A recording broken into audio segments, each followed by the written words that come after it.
بسم الله الرحمن الرحيم. الحمد لله الذي جعلنا من المتمسكين بولاية أمير المؤمنين. اللهم إياك نعبد وإياك نستعين. الصلاة والسلام بتحية الإكرام على أشرف الأنبياء والمرسلين وأولاده الطيبين الطاهرين المعصومين، ثم الصلاة والسلام على الصديقة المباركة الرازية المرزية عالمة غير معلمة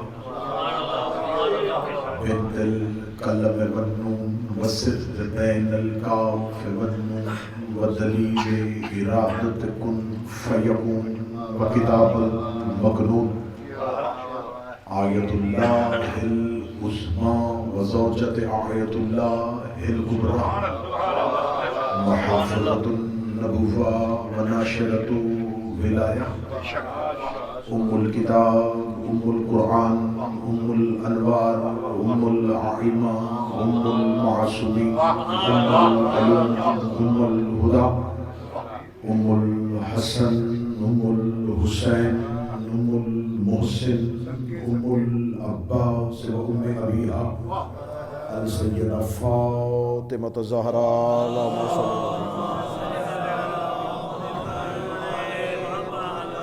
ولعن الله تعالى أعدائهم أجمعين. أما بعد فقد قال الحق سبحانه وتعالى في كتابه المجيد وفرقان الحميد بسم الله الرحمن الرحيم يوم ينادي المناد من مكان قريب بلند الصلوات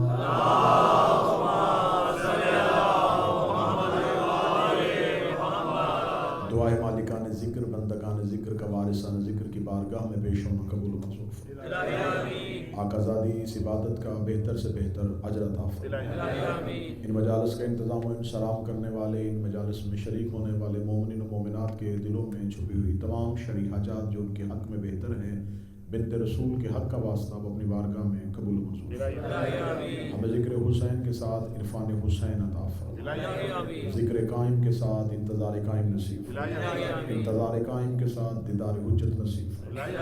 دیدار حجت کے ساتھ نصرت حجت کی توفیق عطا فرمائے.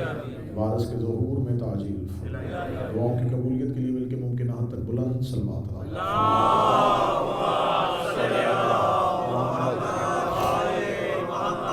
اجازت ہے گفتگو شروع کی جا سکتی ہے.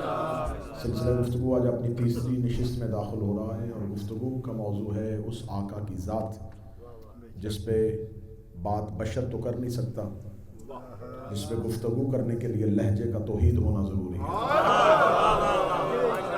لہجہ توحید ہو اور لفظ آیتیں ہوں، سماعت رسول کی ہو، اور پھر کوئی بتائے کہ معرفت قائم کیا ہے، جو اللہ کا چھپا ہوا راز ہے. پہلی مجلس غیبت سرکار ولی العصر پہ ہوئی، دوسری انتظار ولی العصر پہ، آج ہے ظہور ولی العصر پہ. اللہم صلی علی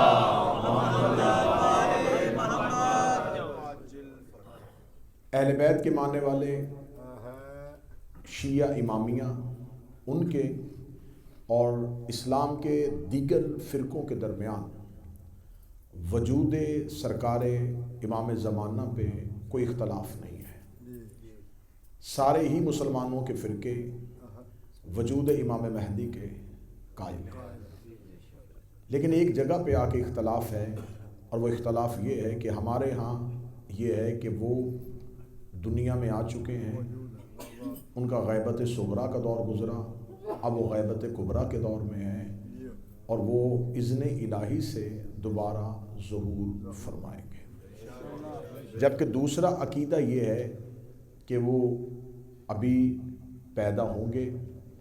باقی جتنی بھی نشانیاں ہیں کہ نسل رسول میں سے ہوں گے، اولاد فاطمہ میں سے ہوں گے، خانہ کعبہ میں ظہور فرمائیں گے، مکہ میں آ کے قیام کریں گے، یہ تمام چیزوں کو وہ تسلیم کرتے ہیں. لیکن صرف اور صرف اس بات کے قائل نہیں ہیں کہ ان کی ولادت یا ان کا ظہور یا وہ دنیا میں تشریف لا چکے ہیں۔ اس پہ میں نے جتنی بھی غیبت کی کتابیں جو غیر شیعہ حضرات نے لکھی، اگر ان کو باریک بینی سے مطالعہ کیا کہ آخر ان کے پاس وہ ٹھوس دلیل کیا ہے کہ وہ کس بنیاد پر سرکار ولی العصر کے زمین پر پہلے ظاہر ہونے کے قائل نہیں ہیں، کیا وجہ ہے، ان کے پاس کیا ایسا نظریہ ہے، کیسی ہے وہ دلیل ہے کہ جس کی بنیاد پر انہوں نے یہ موقف قائم کیا ہوا ہے کہ ہمارے ہاں وہ دنیا میں آئے نہیں بلکہ انہوں نے آنا ہے۔ اس میں مجھے چند چیزیں ملی جو مطابقت رکھتی ہیں، جن پہ بات ہو سکتی ہے۔ پہلی پہ میں نے کل گفتگو کی کہ ان کے ہاں یہ ہے طول حیات، کہ کسی بھی ہستی کا اتنی دیر مسلسل زندہ رہنا سمجھ سے بالاتر ہے۔ طول حیات کا انکار کیا۔ دوسرا انہوں نے کہا کیا ضرورت ہے کہ اگر وہ زمین پر ہیں تو ان کی غیبت کی وجوہات کیا ہیں، کیا وجہ ہے کہ اللہ انہیں کیوں غیب رکھے گا۔ میں نے پہلی مجلس میں غیبت کی تمام وجوہات بیان کی جو میرے ساتھ شامل ہیں۔ میں نے طول حیات پر بھی دلیل دی کہ طول حیات پر کیا کیا دلائل ہیں، اللہ نے کن نبیوں کو زندگی دی ہے، خدا نے کن غیر نبی اصحاب کہف کو بھی اتنی دیر زندہ رکھا ہوا ہے۔ تو اب طول حیات پر بھی قرآن سے استدلال موجود ہے اور غیبت میں ہونے پر بھی قرآن سے استدلال موجود ہے۔ یہ نہیں ہے کہ ان کے پاس وہ استدلال سمجھ میں نہیں آتا، ان کو یہ استدلال، یہ دلائل قرآن میں نظر آتے ہیں کہ کسی کا اتنی دیر زندہ رہنا بھی قرآن سے ثابت ہے اور کسی کا زمین پر ہو کے غیبت میں چلے جانا بھی ثابت ہے۔ غیبت بھی قرآن سے ثابت ہے اور طول حیات بھی قرآن سے ثابت ہے۔ ایک ایسی چیز ہے جسے وہ بیان نہیں کرتے لیکن وہ مین رکاوٹ ہے جس کی وجہ سے وہ امام کا زمین پہ آنا قبول نہیں کر رہے ہیں۔ میں پوری باریک بینی اور ریسرچ اور اس موضوع پہ تحقیق کے بعد یہ گفتگو کرنے لگا ہوں کہ ان کے ہاں غیبت کی دلائل بھی قرآن سے ثابت ہے، طول حیات کے دلائل بھی قرآن سے ثابت ہے، لیکن تسلیم کیوں نہیں کر رہے کہ وہ دنیا میں آ چکے ہیں۔ اگر وہ یہ تسلیم کریں کہ وہ دنیا میں آ چکے ہیں تو انہیں بتانا پڑے گا کہ وہ کس کے بیٹے ہیں، انہیں بتانا پڑے گا کہ وہ سامرا میں آئے تھے اور حضرت امام حسن عسکری کے فرزند ہیں، پھر امام حسن عسکری کو امام ماننا پڑے گا، اگر اسے امام مانیں گے تو امام نقی کو امام ماننا پڑے گا، پھر امام حسن عسکری کے دور میں جو عباسی بادشاہ تھا ان کا انکار کرنا پڑے گا، پھر یہ بات چلتی چلتی امیہ تک چلی جائے گی، پھر ہمیں امیہ کے بادشاہوں کا انکار کرنا پڑے گا، اور یہ بات حسن حسین سے گزرتی گزرتی علی تک چلی جائے گی، اور پھر اگر ہم مہدی کا وجود مان لیں گے ہمیں سقیفہ کا انکار کرنا پڑے گا اور غدیر کو تسلیم کرنا پڑے گا۔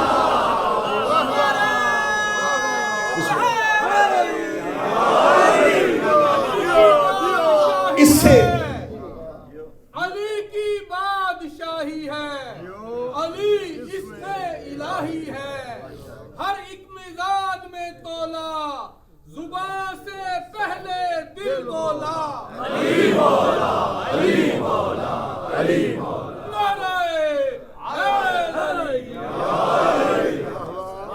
صرف یہ ایک وجہ ہے جس کی بنیاد پر وہ نظریہ وجود مہدی کا انکار کرتے ہیں کہ ہمیں پھر نظریہ امامت کو تسلیم کرنا پڑے۔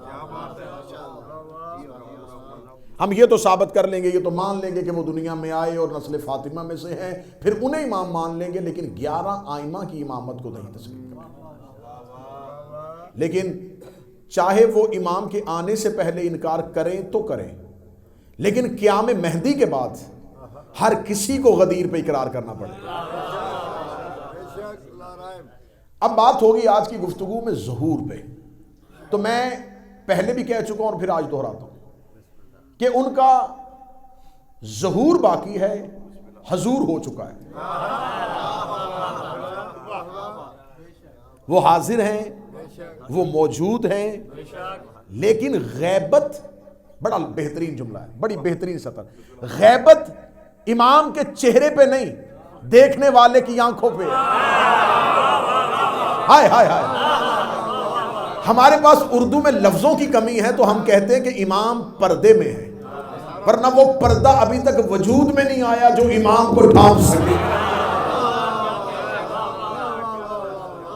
غیبت چہرہ امامت پر نہیں ہے، رخ امامت پہ غیبت نہیں ہے۔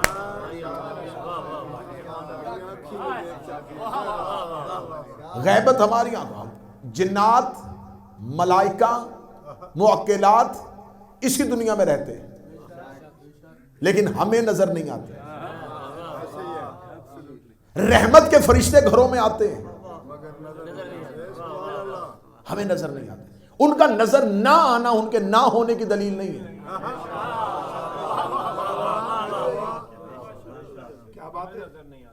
خدا دور ہونے کی وجہ سے نہیں کہ نظر نہیں آ رہا۔ لوگ یہ سمجھتے ہیں کہ اللہ آسمانوں پہ رہتا ہے اس لیے نظر نہیں آتا۔ اگر وہ اللہ آسمانوں پہ رہتا تو پھر زمینوں پہ کون؟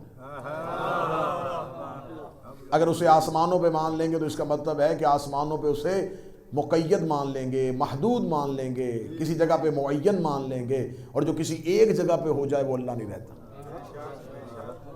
اس لیے مولویوں نے کہا آسمانوں پہ کہ کوئی آسمانوں پہ جاتا نہیں، تو کہہ دیں گے وہاں تک ہم جا نہیں سکتے تو وہ وہاں رہتا ہے۔ کیا کہنے، ہم نے توحید صنم قدوں کے متولیوں سے نہیں لی، ہم نے بیت اللہ میں ظہور کرنے والے علی سے لی۔ امیر المومنین نے بڑا بہترین جملہ دیا تھا نہج البلاغہ میں، اور میں پوری ذمہ داری کے ساتھ یہ لفظ ممبر پہ کہنے لگا ہوں، کسی نبی نے توحید پہ خطبہ نہیں دیا، توحید کا تعارف کروایا ہے، توحید پہ خطبہ نہیں دیا۔ حتیٰ کہ ہمارے رسول نے بھی توحید پہ خطبہ نہیں دیا، تعارف پروردگار کروایا ہے، خطبہ توحید نہیں دیا۔ خطبہ توحید کائنات میں صرف ابو طالب کے بیٹے نے دیا۔ اگر آپ کے ہاتھ نہیں اٹھے تو آپ شاید یہ سمجھتے ہیں کہ میں نے یہ کہہ دیا ہے کہ معاذ اللہ انبیاء کے پاس علم توحید نہیں تھا، علی کے پاس علم توحید تھا۔ نہیں نہیں نہیں، انبیاء کے پاس علم توحید تھا، انبیاء بھی توحید پہ خطبہ دے سکتے تھے، لیکن نبیوں کو توحید پہ بات کرنے کی ضرورت ہی محسوس نہیں ہوئی، کیونکہ کسی نے ابراہیم کو اللہ کہا ہی نہیں تھا، کسی نے موسیٰ کو پروردگار کہا ہی نہیں تھا، کسی نے نبی کو اللہ کہا ہی نہیں تھا۔ جس پہ اللہ ہونے کا گمان تھا اسی نے منبر پہ اللہ پہ بات کرنی شروع کر دی، جس پر گمان تھا۔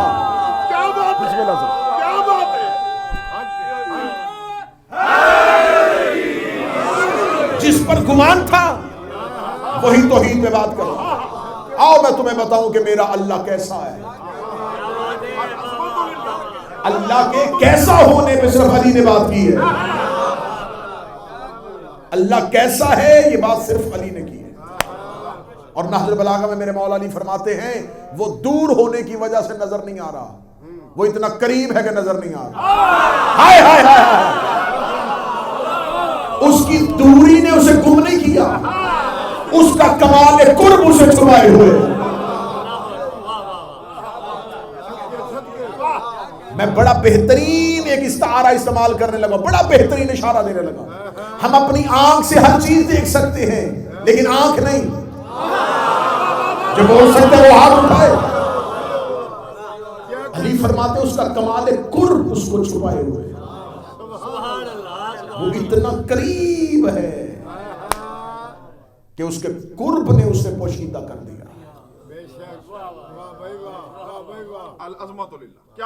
سرکار ولی العصر حضور ہے، ظہور باقی ہے۔ آنکھوں کے سامنے سے پردہ ہٹنا، پردہ سرکنا آنکھوں کے سامنے سے باقی ہے، ورنہ ہو ہے۔ میں نے کل بھی کہا تھا کہ امام جب آئیں گے تو ہر شیعہ کہے گا ہم نے آپ کو دیکھا ہوا ہے۔ چھٹے شہنشاہ سے ابو بصیر نے پوچھا تھا کہ آپ کا قائم سے کیا شیعہ ملاقات کریں گے؟ فرمایا ہر شیعہ ملاقات کرے گا۔ مولا اس دور کے شیعوں کو کوئی نشانی بتا دے، لے میں 3 نشانیاں بتا کے جا رہا ہوں، ورنہ اس پہ آئمہ نے بہت زیادہ نشانیاں، میں 3 نشانیاں بتا کے جا رہا ہوں، اسے آج کا ہدیہ اور تحفہ سمجھ لیجئے گا۔ امام فرماتے کہیں بیٹھے بیٹھے تمہیں اچانک خوشبو محسوس ہوئے، سمجھنا نا امام تمہارے قریب ہے۔ اچانک خوشبو محسوس ہو، خدا کی قسم میں آپ کو دلیل دے کے جا رہا ہوں، جتنے معرفت والے لوگ صاحب عرفان لوگ بیٹھے ہیں ہر امام بارگاہ میں اگر بتی نہیں جلتی، لوگ سمجھتے ہیں امام بارگاہ میں آگے شاید کسی کونے یا کسی گوشے میں کسی علم کے نیچے کسی نے کوئی اگر بتی جلائی ہوگی جس کی خوشبو محسوس ہو رہی ہے۔ ہر امام بارگاہ اگر بتی نہیں جلاتا، لیکن پھر بھی بارگاہ کے اندر ایک خوشبو محسوس ہوتی ہے، کیونکہ وہ کہیں اور ہو نہ ہو یہاں ضرور ہوتے ہیں۔ امام نے فرمایا دوسری نشانی، اگر تمہارے گھر میں گہوارے پہ ایک معصوم بچہ سوتا ہوا مسکرائے تو سمجھ لینا اس نے امام کو دیکھ لیا۔ گھر میں گہوارے پہ، کیونکہ امام نظر نہیں آتے گناہوں کی دھندلاہٹ کی وجہ سے، گناہوں کی دھندلاہٹ ہوتی ہے، ہمارے نفس کے اندر ایسا گندلا پن ہوتا ہے جو ہمیں امام کی زیارت نہیں کرواتا۔ بچہ جو معصوم ہوتا ہے وہ امام کی زیارت کر لیتا ہے۔ امام نے فرمایا اگر بچہ ماں کی گود میں گہوارے میں اچانک مسکرائے، سمجھ لو اس نے امام کو دیکھ لیا ہے۔ اگلی نشانی بتا کے جا رہا ہوں۔ اس نے پوچھا امام مولا کوئی اور نشانی؟ امام نے فرمایا گناہ کی طرف جاتے جاتے اچانک ہاتھ رک جائے، سمجھ لینا امام تمہارے ساتھ کھڑا ہے۔ یہ بھی دلیل ہے، گناہ کی طرف ہاتھ نہ اٹھے تو سمجھنا امام قریب ہے، حضور ہے، ظہور باقی ہے۔ زندگی میں انسان امیر المومنین کی زیارت نہیں کرتا، قبر میں جاتے ہی کیوں کر لیتا ہے؟ کیونکہ انسان جب تک درود سارے رات مل کے بلند آواز سے بسم اللہ سرکار۔ کیوں نہیں ہم امام کو دیکھ سکتے؟ کیوں نہیں دیکھ سکتے؟ اس لیے نہیں دیکھ سکتے کہ ہمارے بدن کے اندر ہماری روح کے ساتھ ایک نفس بھی ہے، وہ جتنی خواہشات ہیں وہ ساری نفس کی ہیں، نفس ہی خواہش کرتا ہے، ضروریات نفس کی ہیں اور بہانہ بدن کا ہے، ورنہ جسم اتنی ہی جگہ پہ سوتا ہے جتنی چادر میں وہ آ سکتا ہے۔ بدن کو سونے کے لیے اتنی جگہ چاہیے جتنی جسم کی لمبائی ہے اور چوڑائی ہے۔ ایک بدن کی جگہ پہ بدن کی ضرورت صرف اس کے قد کے مطابق ہے، ایکڑوں میں جگہ بدن کی خواہش نہیں، نفس کا جسم مخصوص غذا کھاتا ہے، اس سے زیادہ وہ کھا بھی نہیں سکتا، اس سے زیادہ جسم پی بھی نہیں سکتا۔ اس کی خواہش بینک میں پڑا ہوا بیلنس نہیں، وہ 2 وقت کی روٹی ہے جو اس کی ضرورت ہے۔ بدن کی خواہش پیسہ نہیں تھا، وہ نفس کی خواہش، بڑا گھر بدن کی خواہش نہیں، نفس کی خواہش، بڑی گاڑی بدن کی خواہش نہیں، نفس کی۔ جتنی خواہشات ہیں ساری نفس کی ہیں۔ بدن وہ گھوڑا ہے جس پہ نفس سوار رہتا ہے اور وہ بدن کو تھکاتا ہے۔ یہ بدن اس کا آلہ کار ہے، بدن اس کا وہ سورس ہے جو نفس کی خواہشات کے لیے ساری زندگی اپنا آپ دیتا ہے۔ پھر ایک وقت ایسا آتا ہے کہ وہ نفس جو ساری زندگی خواہشیں کرتا ہے، آخر میں کل نفس ہے، اسی نفس کو موت آ جاتی ہے۔ اب جس نے خواہشیں رکھی تھی وہ مر گیا، جو ہی نفس مرا امام نظر آ گیا، ہائے ہائے ہائے ہائے، مرتے ہی سب سے پہلے زیارت امیر المومنین کی ہو گئی۔ جاؤ جا کے پوچھو علماء سے، ملک الموت روح قبض کرنے کے لیے آتا ہے، جو ہی نفس بدن سے نکالتا ہے سب سے پہلے زیارت امام کی ہو جاتی ہے۔ اس کا مطلب امام کو دیکھ سکتے تھے، رستے میں نفس رکاوٹ بنا ہوا تھا جو امام کو دیکھنے نہیں دے رہا تھا۔ امام کہتے زندگی میں اپنے امام کو دیکھنا چاہتے ہو، زندگی میں نفس مار دو، امام نظر آنا شروع ہو جائے۔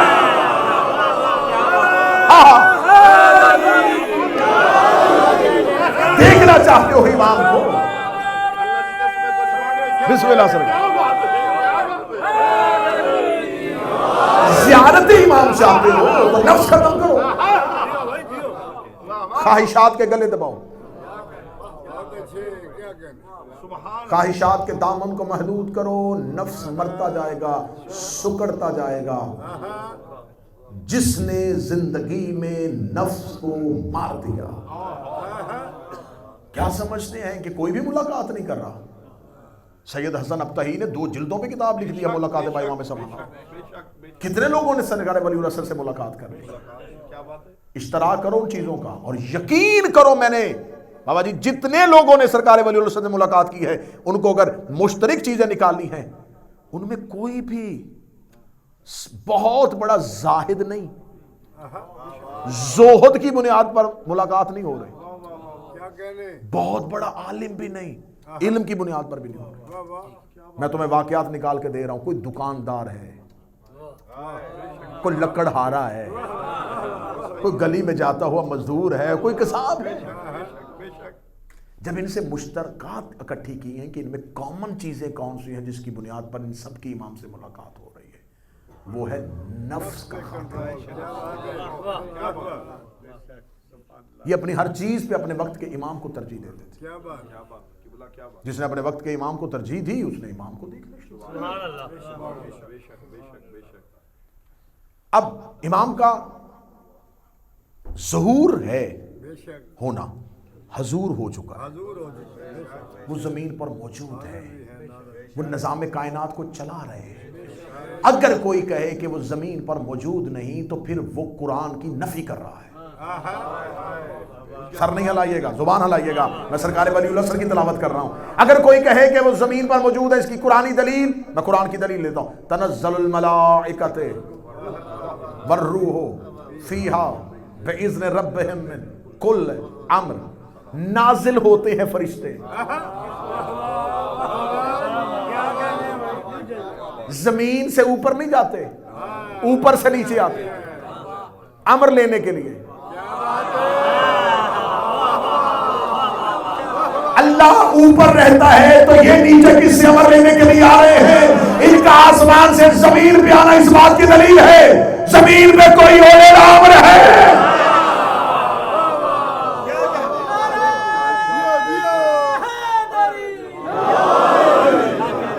تنزل الملائکۃ، یہ نازل ہوتے ہیں، یہ امر لینے کے لیے آ رہے ہیں، یہ امر الہی لینے کے لیے آ رہے ہیں۔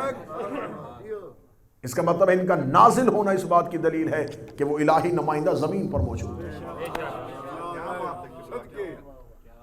وہ زمین پر موجود ہیں۔ اور اب امام کے ظہور سے پہلے دیکھیں، میں جتنی بھی علائم ظہور ہیں، علامات ظہور ہیں، اس میں احادیث میں سینکڑوں حدیث آ چکی ہیں۔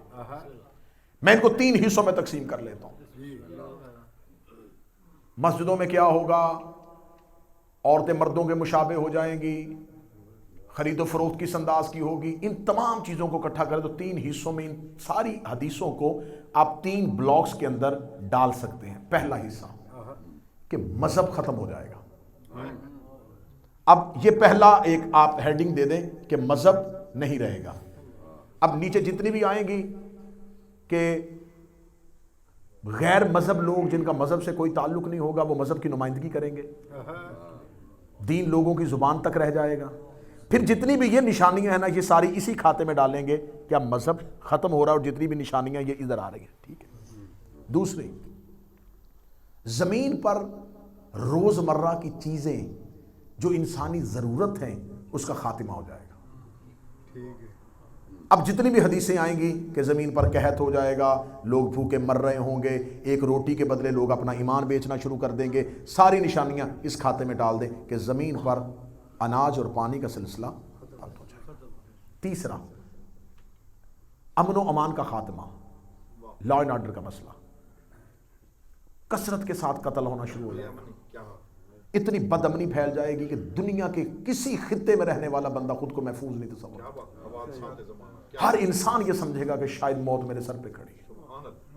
ان تمام کو اس بات پہ ڈال دیں کہ زمین پر امن و امان کا مسئلہ بن جائے گا اور زمین بد امنی کا شکار ہو جائے گی۔ یہ 3 حصے۔ اب آپ ظہور کے بعد کے حالات پڑھیں تو آپ کو ان تینوں کی تردید ظہور کے بعد کے حالات میں مل جائے گی۔ مذہب مشرق سے لے کے مغرب تک ایک ہی ہوگا ظہور کے بعد، کوئی دوسرا مذہب نہیں ہوگا، کوئی دوسرا مسلک نہیں ہوگا، کوئی فرقہ نہیں ہوگا. مشرق سے چلو گے تو مغرب تک جاؤ گے، ایک ہی مذہب ہوگا. اس کا مطلب ہے یہ نشانیاں مکمل ہو رہی ہیں ظہور کے بعد. دوسرا امن و امان کا مسئلہ، بد امنی کا مسئلہ. اس کے بارے میں حدیث ہے کہ ظہور کے بعد ایک نشانی بتائی جاتی ہے کہ ایک عورت شام سے سونے کے ساتھ لدی ہوئی مکہ کی طرف چلے گی، اور مکہ تک پہنچتے ہوئے اسے رستے میں کوئی خطرہ نہیں ہوگا. یہ اس بات کی دلیل ہے کہ زمین پر اتنا امن قائم ہو جائے گا، زہریلے جانور گھروں میں رہنا شروع کر دیں گے، وہ انسان کو ڈسنا چھوڑ دیں گے. بد امنی کا خاتمہ اتنا ہو جائے گا. گلیوں میں سونا بکھرا ہوا پڑا ہوگا اور کوئی اٹھانے والا نہیں ہوگا، کیونکہ زمین خزانے اگل رہی ہوگی اور لینے والا کوئی نہیں ہوگا. امن آ جائے گا. ایک روٹی کے بدلے لوگ اپنا ایمان بیچیں گے. یہ ظہور سے پہلے. ظہور کے بعد کی نشانیوں میں سے نشانی ہے کہ خیرات دینے والے ہوں گے.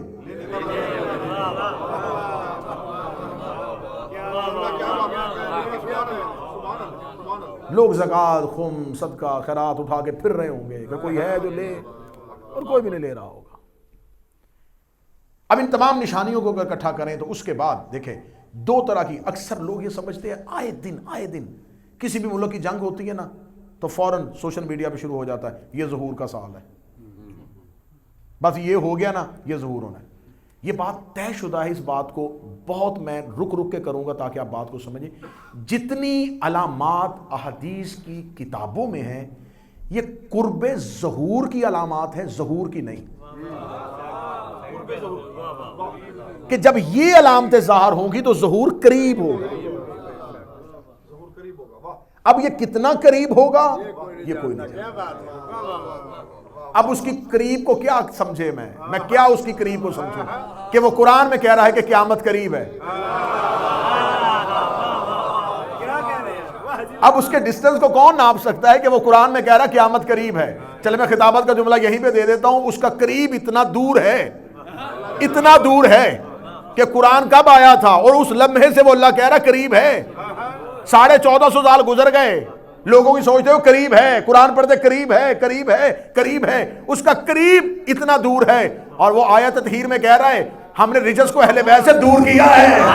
اب مجھے نہیں پتا جس کا قریب اتنا دور ہے اس کا دور کتنا دور ہوگا.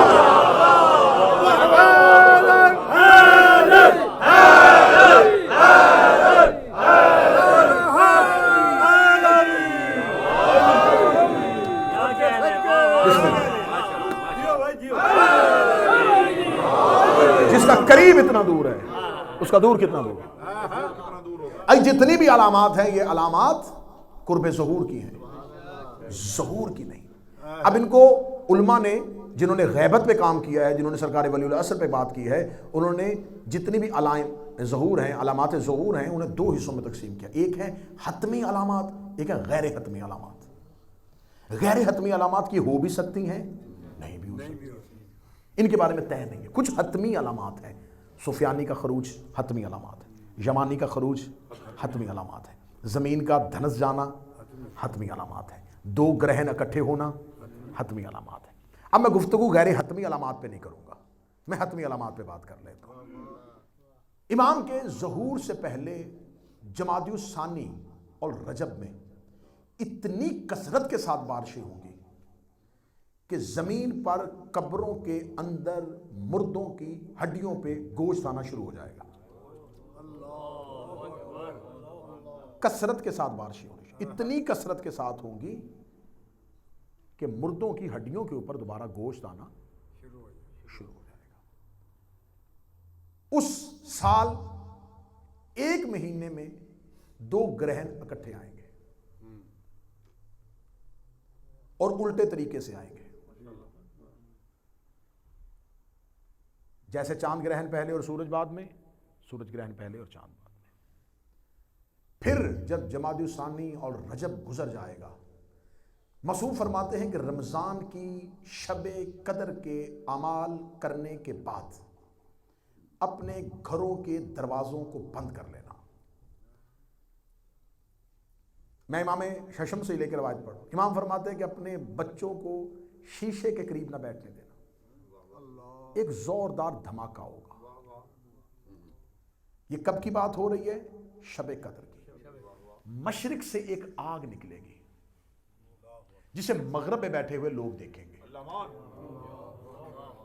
اچھا، یہ اس دور کے لوگ جب جن کے سامنے امام بات کرتے تھے شاید وہ اس لمحے نہ سمجھ سکتے ہو، لیکن آج کے دور کے بچوں کو سمجھنا بڑا آسان ہے کہ ہمارے سامنے اگر زوردار دھماکہ، آج کے میزائل حملے، آج کی جنگوں کے حالات کہ ایسے زوردار دھماکے ہوتے ہیں جس میں گھروں کی کھڑکیاں اور شیشے ٹوٹنا شروع کر دیتے ہیں، تو کہیں یہ زمین پر زمینی جنگوں کے آغاز کی پیشن گوئی نہ ہو، یہ نشانی نہ ہو کہ زمین پہ اتنی کثرت کے ساتھ زمین پہ جنگیں ہو رہی ہوں گی، حالت جنگ میں آ جائیں گے اور دنیا ایک بہت بڑی عالمی جنگ کی طرف چلی جائے گی، ایک ورلڈ وار شروع ہو جائے گی اور اس کی نشانیوں میں سے ایک نشانی ہو۔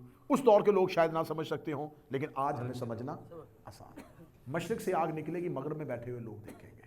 اس کا مطلب ہے کہ ایسٹ میں کہیں جنگ ہوگی اور ویسٹ والے جو ہیں اس کو دیکھ رہے ہوں گے۔ نشانیاں سمجھ آ رہی ہیں؟ جنگوں کا مرکز جو ہے وہ شام ہوگا، شام سے ان جنگوں کا آغاز شروع ہو جائے گا، جسے آج فلسطین کہتے ہیں، یہ بھی اس دور کا شام ہی تھا۔ یہ تمام خطہ جو ہے یہ حالت جنگ میں آ جائے گا۔ اب یہ سلسلہ کب شروع ہوگا؟ جمادی الثانی اور رجب، بارشیں کثرت کے ساتھ، 2 گرہن کا اکٹھا ہونا، رمضان میں ان جنگوں کا آغاز ہو جانا۔ اب رمضان کے بعد سوال زکات اور ذی الحج اور پھر محرم۔ امام فرماتے ہیں کہ اس سال روز عاشور جمعہ کے دن ہوگا، اس سے پچھلی شب جمعہ امام کے ظہور کی جو حتمی علامت بتائی ہے آئمہ نے، وہ روز جمعہ بتائی ہے، کیونکہ یہی حقیقت جمعہ ہے۔ حقیقی جمعہ میرے امام ہے، حقیقت جمعہ میرے امام ہے۔ آپ خاموش رہے، مگر حقیقت نماز جمعہ میرے امام ہے، حقیقت نماز میرے مولا ہے، حقیقت تسبیح میرے مولا ہے، حقیقت روزہ میرے امام، حقیقت دین میرے امام۔ کیا کہنے؟ امام سے پوچھا تھا کہ مولا جمعے کے دن کو سردار کیوں بنایا؟ فرمایا یہ وہ دن ہے جس دن اللہ نے عالم ارواح میں روحوں کو جمع کر کے علی کی ولایت کا اقرار لیا۔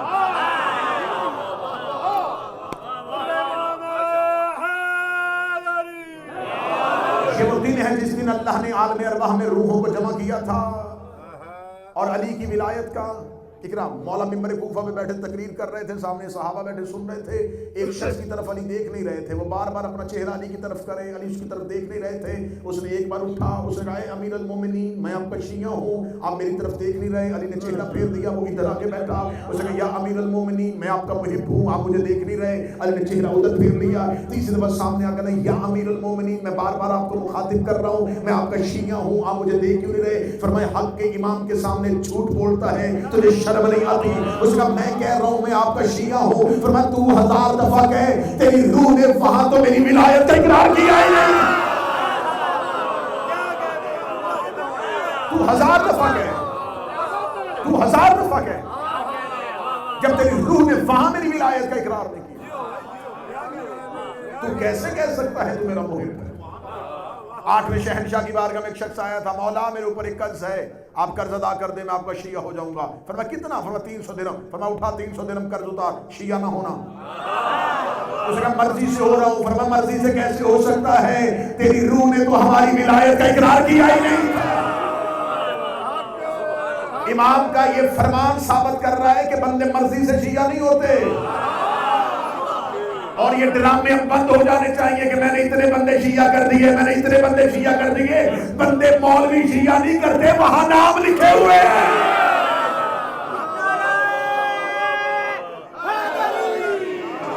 مولوی بندے شیعہ نہیں کرتے۔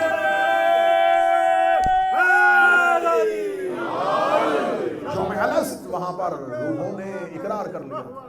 کیا کہنے؟ واہ سبحان اللہ، بہت اچھے۔ وہاں پر آسمان پر عالم ارواحین میں روحوں نے ہماری ولایت کا اقرار کیا۔ یہ ہے ہمارے قائم کے قیام کا دن۔ مولا فرماتے ہیں کہ اس سے پچھلی شب جمعہ، جب امام ظہور فرمائیں گے، اس سے پچھلی شب جمعہ چوتھے آسمان پر بیت المعمور پر 4 نورانی ممبر لگیں گے۔ بیت المعمور وہ جگہ ہے جہاں پر اللہ نے آسمان پر رہنے والے کے لیے ایک کعبہ بنایا ہوا ہے جس کا وہ طواف کرتے ہیں۔ یہ زمینی کعبہ ہے، وہ عالم انوار والوں کا کعبہ ہے جس کا نام بیت المعمور ہے۔ عیسیٰ 7ویں آسمان پہ نہیں، چوتھے آسمان پر، جس بدن کے ساتھ زمین سے گئے تھے اسی جسم کے ساتھ چوتھے آسمان پر ہے اور اسی جسم کے ساتھ واپس آئیں گے۔ قرآن اس کی دلیل دیتا ہے کہ میں عیسیٰ کو دوسری بار پلٹاؤں گا تو اسی بدن کے ساتھ، جس بدن کے ساتھ میں نے اٹھایا تھا، کیونکہ ہم نے بھیجنا ہے اس کو 12ویں کی حکومت میں۔ صدر ضائع نہ کرنا۔ شب عاشور امام حسین نے اپنے صحاب سے مخاطب ہو کے گفتگو کرتے ہوئے شہدائے کربلا سے کہا تھا، شب عاشور امام حسین نے، اے میرے اصحاب، جب میرے قائم کا ظہور ہوگا تم انہی بدنوں کے ساتھ میرے قائم کی حکومت میں جاؤ گے، میرے قائم کے لشکر میں جاؤ گے۔ امام نے فرمایا شہدائے کربلا بھی انہی جسموں کے ساتھ اٹھیں گے، مجھے منبر کی عزت کی قسم ہے۔ امام فرماتا ہمارا عزادار دنیا کے کسی کونے میں بھی مرے گا وہ اپنے اسی بدن کے ساتھ اٹھے گا جس بدن کے ساتھ وہ کیا تھا، کیونکہ امام گوارا ہی نہیں کرتے ماتم کوئی اور جسم کرے، اٹھے کوئی اور جسم۔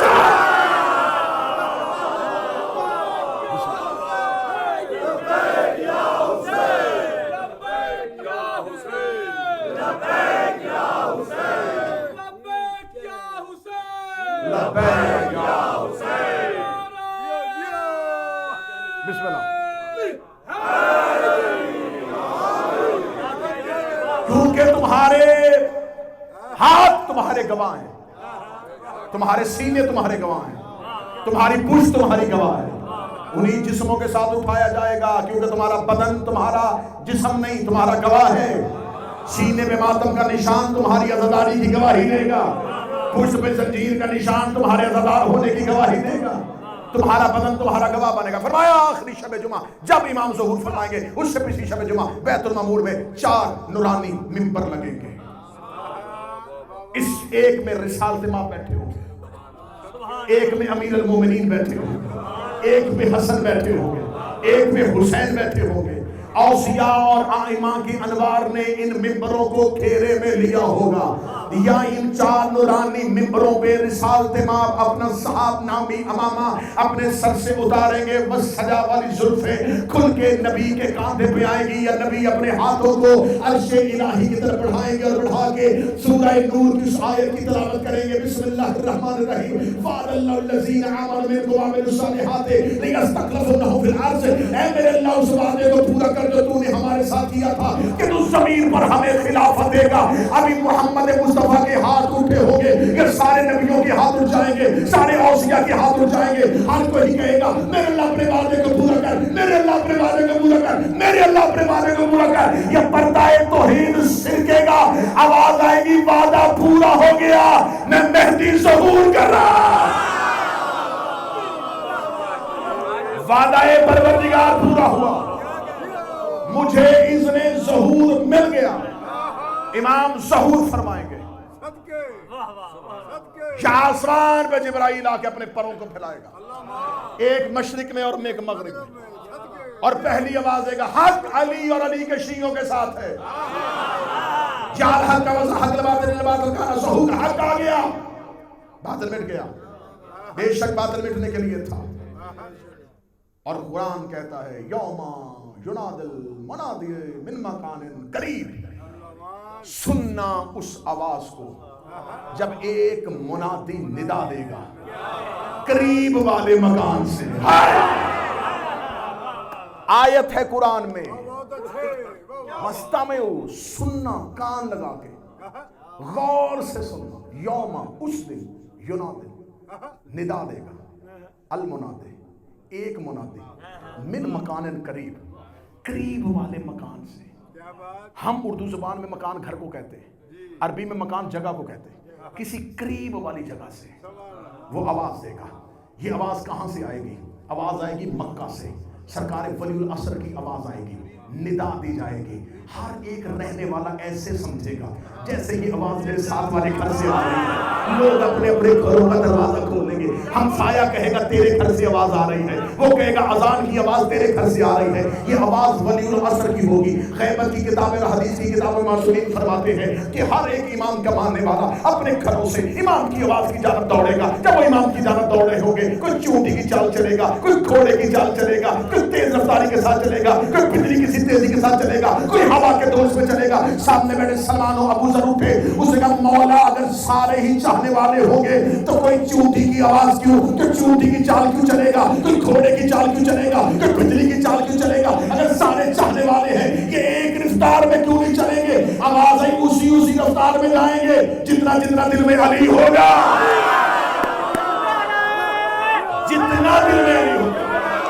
جتنا دل میں علی ہوگا اس رفتار سے امام کی جانب دوڑ رہے ہوں گے۔ یا کچھ ایسے خالص مومنین ہوں گے جو آواز سنیں گے لیکن اپنے گھروں کو دروازے نہیں کھولیں گے، کسی سے پوچھیں گے نہیں یہ آواز کس کی ہے، وہ اپنے گھروں میں بیٹھے رہیں گے۔ لوگ ان کے دروازے سے گزرتے ہوئے آواز دے کے کہیں گے تو مولا کا ظہور مانگتا تھا، تو ہر دفعہ امام زمانہ کہتا تھا، اب آواز آ رہی ہے جا کیوں نہیں رہا؟ وہ کہے گا تم جاؤ وہ خود ہمیں بلوا لے گا، تم جاؤ وہ خود ہمیں بلوا لے گا۔ اور کتابیں کہتی ہیں ان کے دروازوں پہ بادل کے ٹکڑے آئیں گے اور کہیں گے میرے سردار سوار ہو، امام تمہیں بلا رہے ہیں۔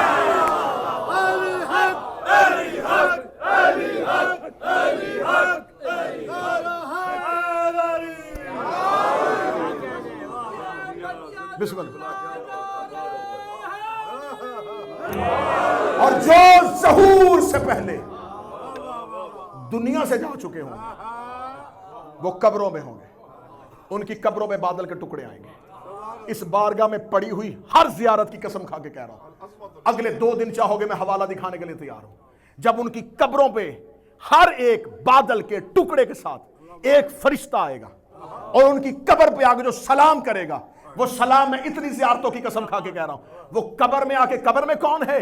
عام عزادار، شیعہ، محب، علی ولی اللہ پہ قائم رہنے والا، قائم کا ظہور مانگنے والا۔ فرشتے اس کی قبر پہ آگئے، السلام علیکہ یا ولی اللہ، اے اللہ کے ولی، اے اللہ کے دوست، اخرج من القبور، اٹھو اپنی قبروں سے، جس کا ظہور مانگتے تھے وہ آ چکا ہے، وہ تمہیں طلب کر رہا ہے، وہ تمہیں بلا رہا ہے۔ قبروں سے ایسے اٹھیں گے جیسے ابھی سوئے تھے، کفن سے مٹی کو چھاڑتے ہوئے، لبیک یا قائم، لبیک یا قائم کہتے ہوئے، روحیں اور بدن مکہ کی طرف دوڑ رہے ہوں گے، یا مکہ سے مشرق کی جانب، بیت اللہ سے، وادی قرا سے، ایک 40 سال کا نوجوان 8ویں شہنشاہ سے ایک شخص نے پا کے پوچھا تھا کہ کیا آپ ہی امام مہدی ہیں؟ امام نے فرمایا تو میرے جسم کی ضعیفی نہیں دیکھ رہا؟ میں کیسے مہدی ہو سکتا ہوں؟ ہمارا مہدی تو جوان ہے، جب زمانے میں ظہور کریں گے تو 40 سال کے نوجوان کی شباہت میں ہوں گے، سر پہ رسول والا امامہ، یربو نامی رسول کا گھوڑا، غصبہ نامی رسول کی اونٹنی، انگشتری سلیمان ابن داؤد کو لیے ہوئے، عصائے موسیٰ کو ہاتھوں میں تھامے ہوئے۔ اب میں صدر ماتمیوں کے لئے کہوں گا اور پوری ایک ایک لفظ کو تحقیق کے ساتھ بیان کرنا ہوں۔ یربو نامی گھوڑا رسول کا، غصبہ نامی اونٹنی، محبت حجت میں زندگی گزارو تو یہ نہیں دیکھتے وہ کہ اس کی جنس کیا ہے۔ یربو نامی گھوڑا، غصبہ نامی اونٹنی، صحاب نامی امامہ، فاضل نامی ذرہ، انگشتری سلیمان، عصائے موسیٰ۔ امام وادی قرا سے کعبہ کی پشت سے نکلیں گے یا پیچھے چنگھاڑتا ہوا حسین کا مرتجز آ رہا ہوگا جو بیت العتیق میں کھڑا ولی العصر کا انتظار کر رہا ہوگا، ولی العصر کے انتظار میں چنگھاڑتا ہوا آئے گا اور آ کے کہے گا میری زین پہ سوار ہو میرا آقا۔ رسول کا بیٹا مرتجز کی زین پہ سوار ہوگا، خانہ کعبہ کے قریب آئیں گے، بغیر کسی سیڑھی، بغیر کسی سہارے، بغیر کسی کا ہاتھ تھامے ہوئے۔ جب امام کعبہ کے قریب آئیں گے کعبہ جھکے گا بالکل ایسے جیسے رسول فتح مکہ پہ علی کے آگے جھکے تھے۔ سرکار ولی العصر کعبے کی چھت پر اپنا پاؤں رکھیں گے، کھڑے ہوں گے، کانوں پہ ہاتھ رکھ کے میرا مہدی کا اذان دے گا۔ اذان کی صدا پوری دنیا میں پھیلے گی۔ امام پشت کعبہ سے 35 لوگوں کو اٹھائیں گے، 35 لوگ پشت کعبہ سے اٹھیں گے۔ یہ دفن مکہ میں نہیں، اٹھیں گے مکہ سے۔ حدیث کی کتابیں کہتی ہیں ان 35 میں سے 25 وہ حضرت موسیٰ کے دور کے قاضی ہیں جو حضرت موسیٰ کے دور میں عدل پہ فیصلے کرتے تھے۔ وہ 25 دفن مصر میں ہیں، اٹھیں گے مکہ سے۔ پشت کعبہ سے میرا قائم 35 لوگوں کو اٹھائے گا۔ وہ 25 حضرت موسیٰ کے دور کے وہ قاضی جو حضرت موسیٰ کے اس فرعون کے ظلم کے دور میں عدالت پہ فیصلہ کرتے تھے، ظلم فرعون کا شکار ہو کے قتل کیے گئے تھے۔ امام ان 25 کو اٹھا کے کہیں گے جاؤ میری حکومت آ گئی ہے، میری طرف سے قاضی بن کے عدل پہ جا کے فیصلے کرو، جس نے جس پر ظلم کیا ہے تم فیصلہ کرو گے۔ 25 ان لوگوں کو اٹھائے گا جو اصحاب موسیٰ کے دور کے قاضی، 7 اصحاب کہف اٹھیں گے، وہ جو غار میں سو رہے ہیں، وہ جو 390 سال کے بعد اٹھے تھے اور آنکھیں کھول کے پوچھا تھا مہدی آ گیا ہے، پتہ نہیں آیا اور پھر سو گئے، وہ قائم کے انتظار میں ہوں گے۔ 7 اصحاب کہف اٹھیں گے۔ یہ حدیث رسول نے بیان کی ہے، سلمان و ابوذر سے بیان کی ہے۔ سلمان و ابوذر نے کہا 25 اصحاب موسیٰ، 7 اصحاب کہف۔ یا رسول اللہ 3 خوش قسمت کون ہے؟ سلمان ابوذر کا سوال کرنا تھا، رسول اٹھے، ایک ہاتھ سلمان کے چہرے، ایک ہاتھ ابوذر کے چہرے، فرمایا 2 خوش قسمت تو میرے سامنے بیٹھے، 2 خوش قسمت تو میرے سامنے بیٹھے، ایک منا اہل بیت، وہ جو عراق کے شہر مدائن میں دفن ہے، ابوذر ربضہ میں دفن ہے، وہ جو 7 اصحاب کہف ہیں وہ اردن میں دفن ہے، وہ جو 25 ہیں وہ مصر میں دفن ہیں۔ مصر والے مکہ سے اٹھے، اردن والے مکہ سے اٹھے، مدائن والا مکہ سے اٹھا، ربضہ والا مکہ سے اٹھا۔ میرے قائم نے ثابت کر دیا ہے میرا عزادار مرے گا دنیا میں کہیں بھی، اٹھے گا کربلا سے۔ مولا وہ ایک کون ہوگا؟ 25 اصحاب موسیٰ، 7 اصحاب کہف، سلمان، ابوذر۔ جب یہ 34 آ جائیں گے تو میرا قائم کہے گا اب آ رہا ہے میرے جد امیر المومنین کے لشکر جرار کا وہ سپہ سالار جس کی تلوار صفین میں کسی گردن پہ آ کے رک گئی تھی، یہ کہہ کے مولا مالک اسر وہ تلوار اسی گردن پہ دوبارہ چلا۔ اب جاؤ جا کے تاریخ سے پوچھنا مالک اسر کی تلوار کس گردن پہ جا کے رکی تھی۔ پہنچ گیا تھا معاویہ بن ابو سفیان کے خیمے کے اندر، تلوار گردن میں تھی یا پیچھے سے کسی نے آواز دی کہ علی نے جنگ روک دی ہے، مالک اسر نے تلوار کو نیام میں رکھا اور کہا ہائے حسرت، علی کا سب سے بڑا دشمن مالک اسر کی تلوار کے نیچے تھا۔ لوگوں نے کہا مالک چلا دیتا تلوار، کہتا کیسے چلاتا، کلمہ علی کا پڑھا ہے۔ علی کی محبت میں تلوار چلا رہا تھا، اپنے نفس کے لیے نہیں چلا رہا تھا۔ جب یوں اتنا بڑا دشمن اتنے تصرف کے ہاتھ نکل جائے، وہ بوڑھا سفید داڑھی سفید زلفیں جلال کی حالت میں، امیر المومنین نے کہا جنگ روک۔ یوں اپنے جذبات کو قابو میں لیے ہوئے مالک اشتر سفین میں علی کے خیمے پہ آئے، علی کے خیمے میں لہو سے بھری تلوار مالک اشتر نے زمین پہ رکھی، علی کی پیشانی، علی کے قدم، علی کے ہاتھوں میں۔ امیر المومنین نے فرمایا مالک اشتر میں تیرے چہرے کے جذبات دیکھ رہا ہوں، روک میرا قائم آنے والا ہے، آیا روک میرا کیا قائم آنے والا ہے۔ پشتے کعبہ سے ان افراد کو امام اٹھائیں گے۔ کل کی دور میں رجت پڑھوں گا، کون کب آئے گا، کس کس معصوم کی آمد ہوگی، کیسے کیسے وہ آ کے اپنی حکومت کا دور چلائیں گے۔ سرکار ولی العصر یوں مکہ سے پشت کعبہ سے نکلیں گے، یا آسمان سے ایک سواری زمین پر اتر آئے گی، کیونکہ اذان ہو چکی ہے، صفیں باندھی جا چکی ہے، عیسیٰ زمین پر اتر چکا ہے۔ اب میں کل وہ واقعہ پڑھ چکا کہ حضرت عیسیٰ آ کے امام زمانہ جو ہیں وہ عیسیٰ سے کہیں گے کہ تو ان لوگوں کو، مجھے نہیں انہیں نماز پڑھا۔ عیسیٰ کہیں گے کہ کیسی جرت ہو سکتی ہے میری کہ فاطمہ کا بیٹا موجود ہو اور میں نماز پڑھوں۔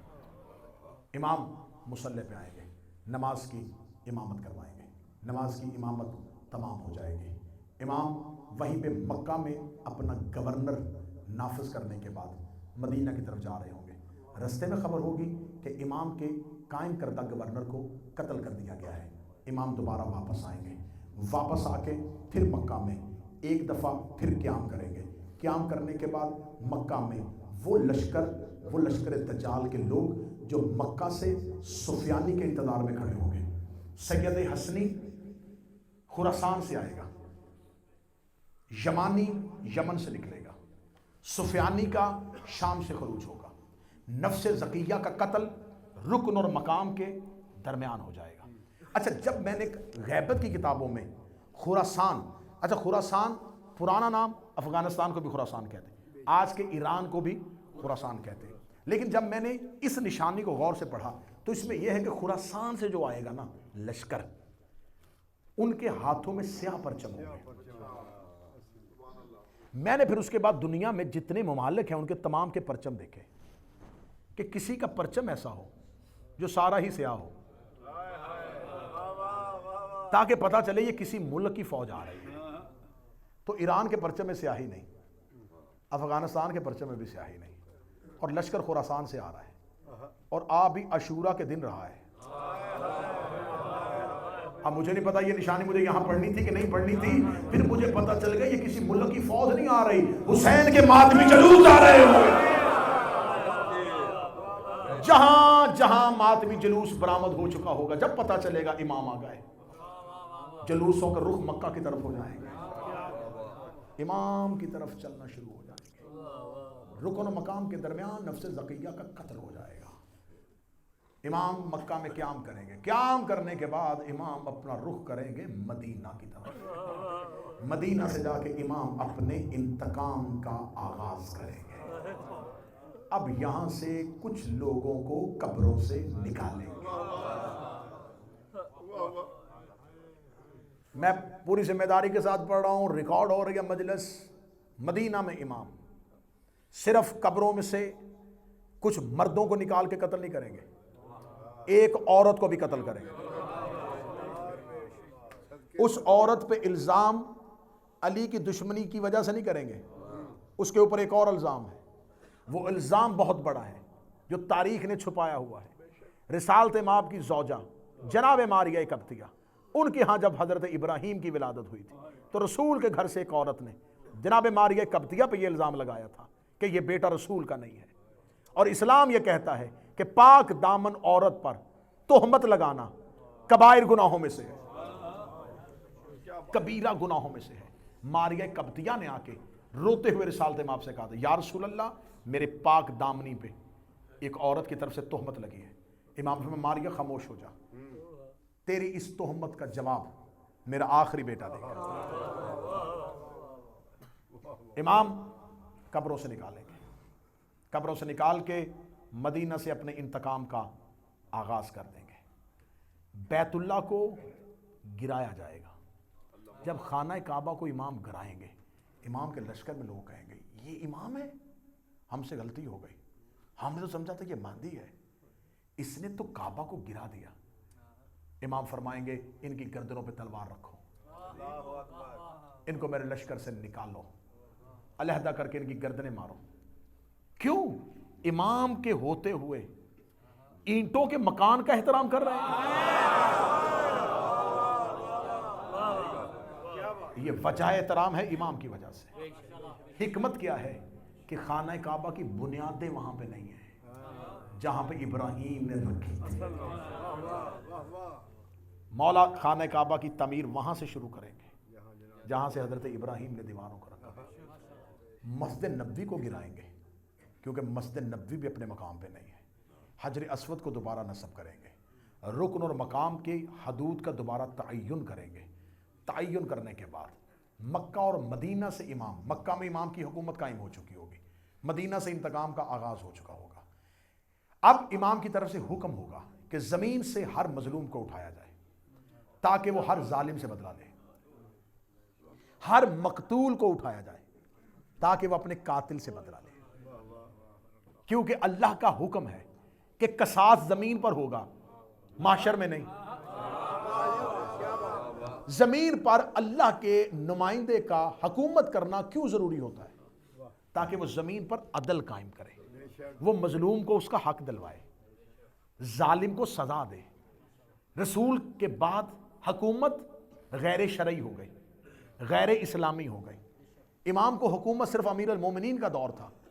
امیر المومنین کے دور کو بہترین طریقے سے لکھا گیا. یہ علی کا وہ دور تھا جس دور میں چور کے ہاتھ نہیں کاٹے گئے، عدل کا دور تھا، ظلم ختم ہو چکا تھا. اب امام کا زمین پر حکومت کرنا اس لیے ضروری ہوتا ہے کہ وہ زمین پر عدل کو قائم کرے، قیام عدل کر سکے. اب امام آ چکے ہوں گے. جتنے پرانے دور میں مظلوم قبروں میں انتظار کر رہے ہوں گے کہ ہمارے دور میں تو امام تھا ہی نہیں، ہمارے دور میں امام کے پاس حکومت ہی نہیں تھی، ہمارا بدلہ کون لے گا؟ امام کہیں گے اٹھو، ایک ایک امام کے دور والے، ہر مقتول اپنے قاتل سے بدلہ لو. اس نے جیسے تمہیں قتل کیا تھا ویسے ہی قتل کرو. عبداللہ ابن مسعود علی کا بوڑھا صحابی تھا، مفسر قرآن تھا. معاویہ بن ابو سفیان نے اپنے دربار میں چھڑیوں کے ساتھ مروایا. جب مروا رہا تھا تو اس کی ہڈیاں ٹوٹ رہی تھیں. تخت سے نیچے اتر کے کہنے کا کیا فائدہ ہوا علی کو ماننے کا، صرف تیری بیٹیاں اور بیٹا تیرا کوئی نہیں. اس ظلم کے ہاتھ میرے ہاتھوں مر رہا ہے. چل صحابی ہے تو، قرآن پہ تو نے تفسیریں لکھی ہیں، اتنی تمہیں وضاحت دیتا ہوں، چل یہ بتا دے میرے ہاتھ سے کیسے مرنا چاہتا ہے. مرتے ہوئے عبداللہ ابن مسعود نے آنکھیں کھول کر بالکل ویسے ہی جیسے مہدی کے دور میں تو میرے ہاتھوں سے مرنا چاہتا ہے. مجھ سے میری وضاحت نہ پوچھ، مجھے اپنی خواہش. امام ہر مقتول کو کہیں گے اٹھ اپنے قاتل سے بدلہ لے، ہر مظلوم سے کہیں گے اٹھ اپنے ظالم سے بدلہ لے. ہر مقتول قاتل کی گردن کاٹ رہا ہوگا، ہر مظلوم اپنے ظالم کا گریبان پکڑے ہوئے ہوگا. زمین پر عدل کا قیام مدینہ سے شروع ہو جائے گا، مکہ سے شروع ہو جائے گا. ادھر سے سفیانی خروج کرتا ہوا مکہ کی جانب بڑھ رہا ہوگا، وادی بیضا کے قریب آئے گا. یا وادی بیضا کے قریب ادھر سے امام کا لشکر وہاں پر پہنچ جائے گا. جو ہی امام کا لشکر پہنچے گا گھمسان کا رنگ پڑ جائے گا، کڑکتی ہوئی بجلیاں، تلواروں کا شور، دونوں طرف سے لشکر. ادھر سے شیطان اپنی پوری طاقتوں کے ساتھ امام کا رستہ روکنے کے لیے مکہ کے قرب میں وادی بیضا میں کھڑا ہوگا. ادھر سے امام کا لشکر وہاں پہنچ جائے گا، گھمسان کا رنگ ہو رہا ہوگا، گردنیں زمین پر گر رہی ہوں گی، دھڑ ہواؤں میں اڑ رہے ہوں گے. اس گھمسان کے رنگ میں شیطان خود لبادہ بشری میں انسانی بدن کے آگے امام زمانہ کا مقابلہ کر رہا ہوگا. دجال اپنی پوری طاقتوں کے ساتھ ہوگا، سفیانی اپنی پوری طاقتوں کے ساتھ ہوگا. ہم نے ہر صورت میں مہدی کا رستہ روکنا ہے، ہم نے مکہ سے آگے اس کو حکومت نہیں کرنے دینی، ہم اس کا یہی پر رستہ روک لیں گے. یا امام زمانہ اپنے پورے لشکر کے ساتھ، امام کے ساتھ کون کون ہوگا؟ وہ 313 ہوں گے. ان 313 میں کون ہوگا؟ 72 کربلا والے ہوں گے، سلمان ہوگا، ابو ذر ہوگا، مالک اشتر ہوگا، حجر بن عدی ہوگا. یہ سارے کے سارے اصحاب کے ساتھ امام اپنے پورے لشکر کے ساتھ مقابلہ کر رہے ہوں گے. یا اس مقابلے میں، اس گھمسان کے رن میں شیطان خود امام کے سامنے ہاتھ میں تلوار لیے امام سے مقابلہ کر رہا ہوگا. یا یک لخت پیچھے سے مشرق کی طرف سے زمین پہ ایک گرد پھٹے گی، آواز آئے گی مہدی انتظار کر، تیرا دادا علی آ گیا ہے. علی اس رفتار کو ہوا میں لہراتے ہوئے وادی بیضا میں آئیں گے، اور وادی بیضا میں آ کے علی شیطان کی پشت پہ نیزہ مارے گا. علی کے نیزے کے ساتھ شیطان وہیں پہ قتل ہو جائے گا. اب میرا سوال ہے علماء سے کہ غیبت کی کتابوں میں لکھا ہے کہ ہر مظلوم ظالم سے بدلہ لے گا، ہر مقتول قاتل سے بدلہ لے گا. شیطان اللہ کا دشمن تھا، اسے علی کیوں مارا؟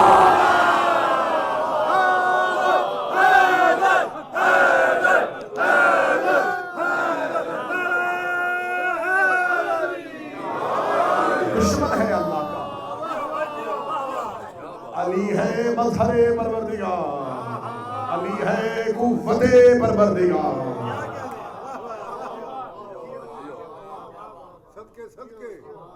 کوفہ کی طرف امام بڑھیں گے، کوفہ کو آ کے اپنا کیپٹل بنائیں گے، مسجد سہلہ کو اپنا بیت المال بنائیں گے، مسجد کوفہ کو بھی گرا دیں گے، اس لیے کہ بنی امیہ کے دور میں توسیع ہوئی تھی۔ امام مسجد کوفہ کی بنیادیں وہیں پہ رکھیں گے جہاں سے علی نے آغاز کیا تھا۔ مسجد کوفہ کو اتنی توسیع دے دیں گے، اتنی بڑی مسجد کوفہ کو کر دیں گے کہ اس کا ایک ستون، اس کا ایک پلر کوفہ میں ہوگا، دوسرا مکہ میں ہوگا، تیسرا مصر میں ہوگا۔ پوری دنیا کے شیعہ مسجد کوفہ میں امام کے پیچھے آ کے نماز پڑھیں گے۔ مسجد کوفہ کو توسیع دے دی جائے گی، ہزاروں دروازے ہوں گے مسجد کوفہ کے جو مشرق سے مغرب کی طرف کھلیں گے۔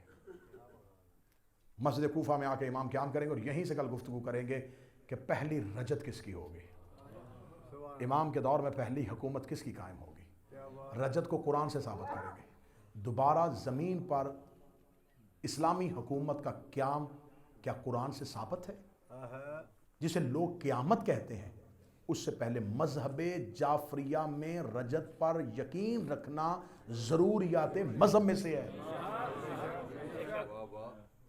یہ نہ سمجھنا یہ صرف عقیدہ ہے، ضروریت ہے، ضروریات مذہب میں سے۔ اگر تمہارا قیامت پہ یقین ہے تو اس سے پہلے تمہارا رجت پہ یقین ہو۔ پلٹیں گی روحیں، اسی دنیا میں واپس آئیں گے، اسی دنیا پر حکومت کریں گے۔ کون امام کتنی دیر حکومت کرے گا، بہت حساس موضوع، اس پہ کل بات ہوگی۔ جب امام کی حکومت قائم ہو جائے گی، حسین بھی آ جائیں گے۔ سب سے بہتر مجھے سفیر بھائی جو غیبت کی کتابیں ٹٹولتے سب سے بہتر منظر لگا وہ ہے عباس کی امام زمانہ سے۔ ہائے ہائے ہائے، جب یہ دو شیر علی کے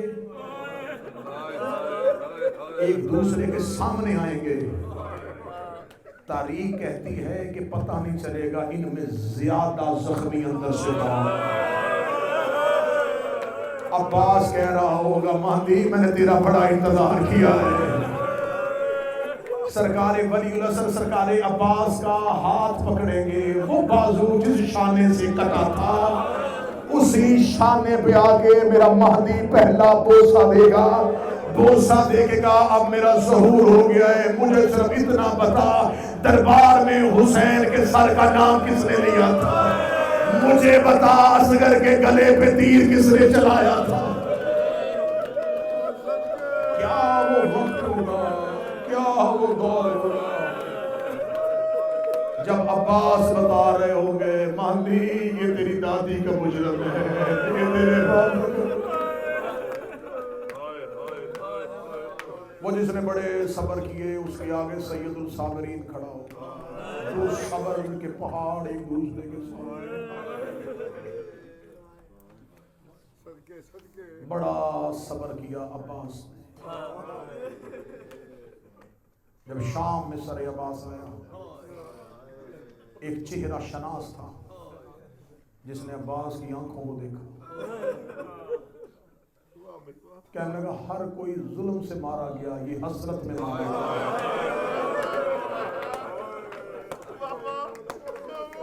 اس کی کھلی آنکھوں کی حسرت بتا رہی ہے، اس کی کوئی حسرت پوری۔ سارے عزادار بیٹھے ہو، سارے ماتمی بیٹھے ہو، چنے ہوئے عزادار، چنے ہوئے ماتمی بیٹھے ہو۔ یقین کرو میں ممبر کی عزت کی قسم کھا کے کہتا ہوں عباس کے درد پڑے ہی نہیں گئے، اس لیے کہ لوگوں کو عباس پہ مان بڑھا ہے۔ سفیر بھائی ہمیں ڈر لگتا ہے، ہم جب لوگوں کے سامنے بتائیں گے وہ کہیں گے جس میں اتنا مان ہے ہمیں اسے اتنی بے دردی سے کاٹا گیا ہے، اسے اتنی بے دردی سے مارا گیا ہے۔ سادات و غیر سادات، میں سرکار عباس کی شہادت نہیں پڑھتا، صرف عباس کے درد بیان کر دیتا ہوں۔ امت نے کیسے مارا ہے عباس کو،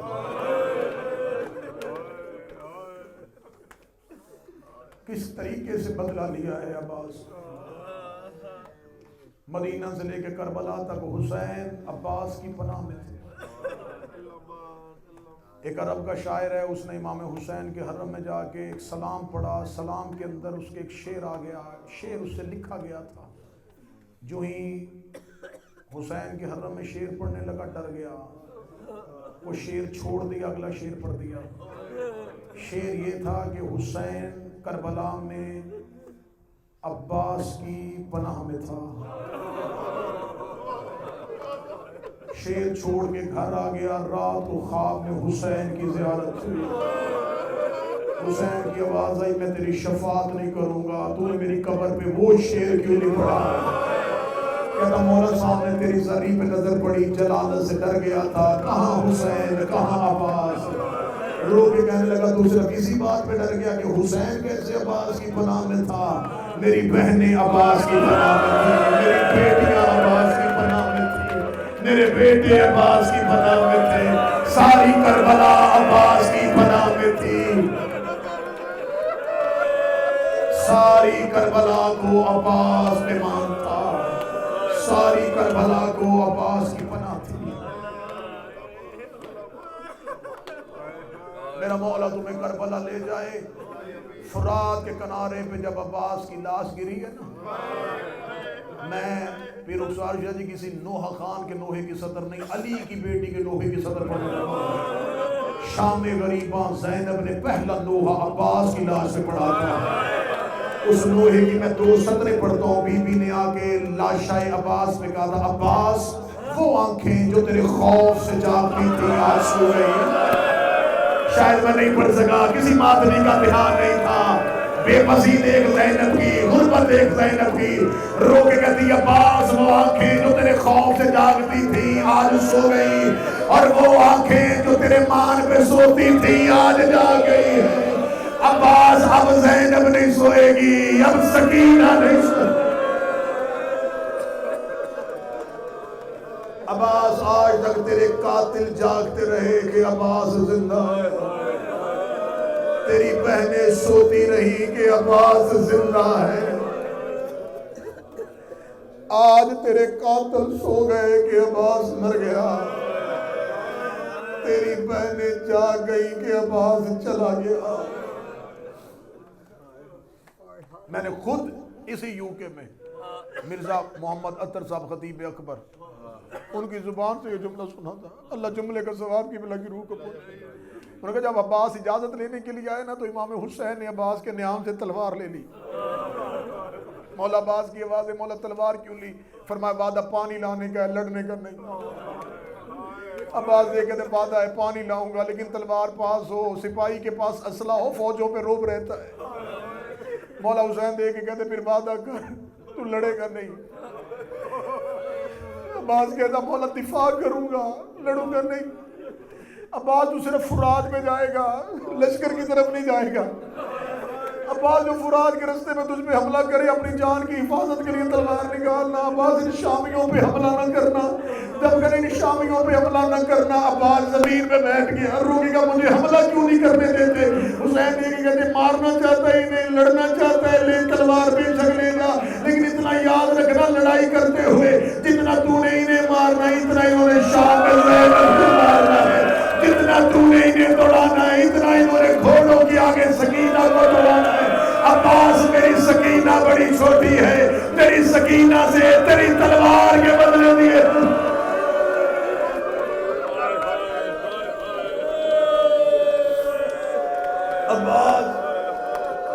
عباس میری سکینہ بڑی چھوٹی ہے، عباس میری سکینہ سے تیری تلوار کے بدلے دیے۔ عباس لڑتے ہوئے اتنا سوچ لینا، عباس یہ شامی ہے اور میری بہنوں نے شام جانا ہے، عباس یہ کوفی ہے، میری بہنوں نے کوفے جانا ہے۔ جناب عباس لڑے بھی نہیں پھر بھی شامی میں مارا۔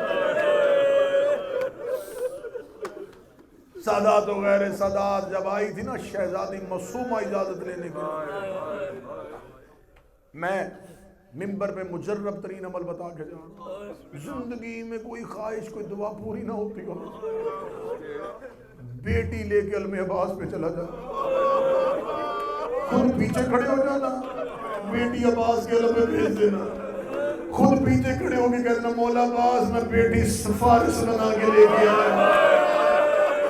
مولا عباس آپ بیٹیوں کو خالی نہیں بھیجتے، عباس یہ تیری سنت ہے، تو کربلا میں سکینہ کو سفارش بنا کے لے کے آیا۔ مولا عباس معصومہ کو لے کے آئے، جب معصومہ آئی ہے نا، بابا میرا صغر بڑا پیاسا،